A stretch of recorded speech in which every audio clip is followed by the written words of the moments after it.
This is Wyze's newest budget security camera, the Wyze Cam V4. It has a list of updates from the old Wyze Cam V3 that was released about a little over 3 years ago. This also seems to be a very similar camera to the V3 Pro, but it has a better price tag. Let's dive right in and learn all about the Wyze Cam V4. What's up YouTube? Welcome back to DIY Reid. My name is Reid, and if you're new to this channel, please consider subscribing. In this video, we're going to be taking a look at the Wyze Cam V4 security camera. While the Wyze Cam V4 looks very similar to the V3 Pro and the previous models that they've had, it does have a second color option in a light gray or a slate color, in addition to the standard white. Normally we don't see a second color or a third color option until later down the road. Everything that you get in the box, as you see here, is pretty standard from what you get from previous models. Included with the camera, you have the USB-A to micro USB power cable, the USB-A power adapter. You get a metal circle that is magnetic for mounting, a 3M adhesive for quick mounting, a couple mounting screws and drywall anchors, and a quick start guide. The price tag of the Wyze Cam V4 is a little bit cheaper than the V3 Pro, coming in at $35 plus shipping. Taking a look at the V4 camera, you have a 73 lumen dual LED spotlight at the very top. Below that is the camera lens with an updated 2.5K quad HD starlight sensor with an f1.6 aperture to help with low light. The V4 does come with HDR with its newer signal processor, which helps in certain situations where you have it facing bright areas like towards the sun. While the infrared night vision is pretty good, it can do color night vision using its own spotlight or other lights in the area. Of course, this also depends on what the area and the situation is that the camera is in for the best results. The Wyze Cam V4 has the same Edge AI as the V3 Pro, which allows for onboard person detection. Now, Wyze does mention that that's not as good as their human detection included in the Cam Plus subscription, but at least it has some sort of person detection. At the bottom of the camera, it has standard setup button and a micro SD card slot, which can take up to 512 gigabytes. This camera still connects to 2.4 gigahertz Wi-Fi, but it does have Wi-Fi 6 connection support. This camera has an IP65 weatherproof rating and works with Amazon Alexa and Google Assistant. Now, I did want to mention, since it does come up quite a bit in my other videos in the comment section about Wyze cameras, they do have a few battery operated security cameras. However, their V2, their V3, V3 Pro, and included the V4 Pro, or V4.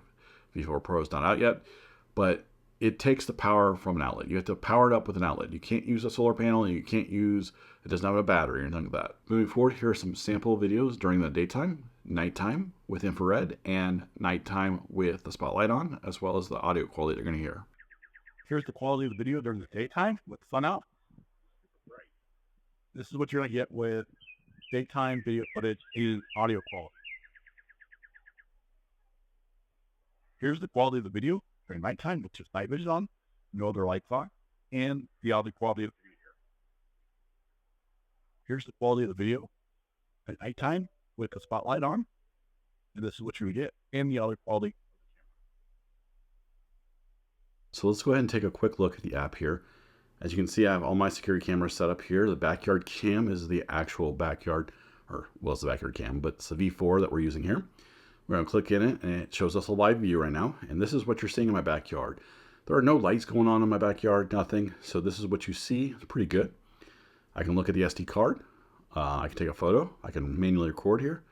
Smart focus, which is, it says beta. So what this is going to do is once there's any motion going on the bottom right hand side here, it's going to go ahead and zoom in on the motion and kind of follow that around a little bit on a zoom in kind of portion of it. You got a siren. Look at the album. We can do a time lapse, and we can turn off the camera here.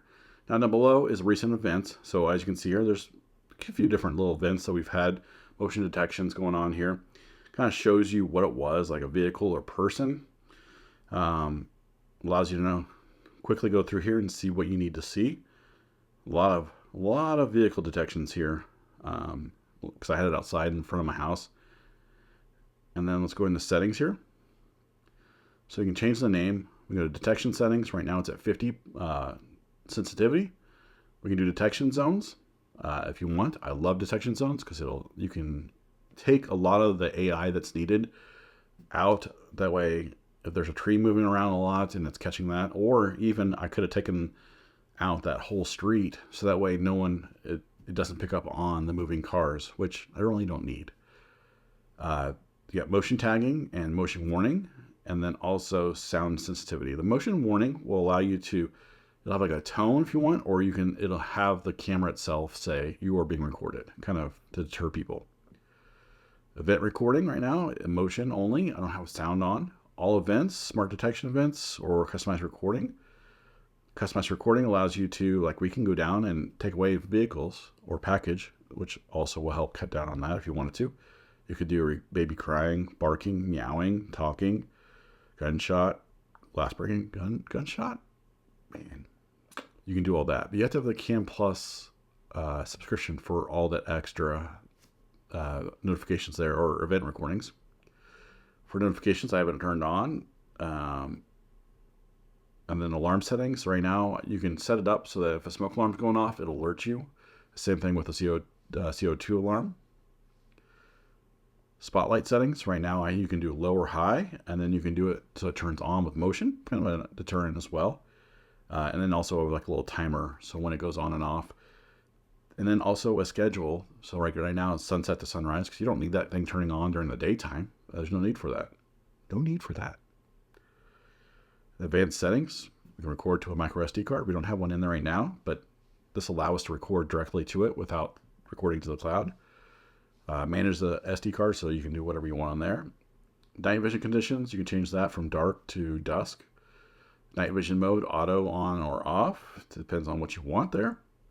Camera status light, rotate the image if you want to. Logo, record sound. Of course you want to record sound. I don't know why you wouldn't want to do that. And then you can set up rules to turn things on and off if you like an outlet or a socket. Sharing, you can share this device with somebody or share the app. You get support, restart the camera, restart services, or delete the device. Here are my final thoughts. While this V4 camera does have quite a few upgrades from the V3 camera, it also seems to have taken the place of the V3 Pro. I'm not really sure that was their intention though. Either way, I do like the gray and black two-tone color combo, and I think it's a nice touch. Some of the improvements over the V3 are better resolution, onboard spotlight like the V3 Pro, better low light image quality, and color night vision. Will there be a Wyze V4 Pro? Is it going to come out soon? I'm not sure. I guess we'll have to wait and find out.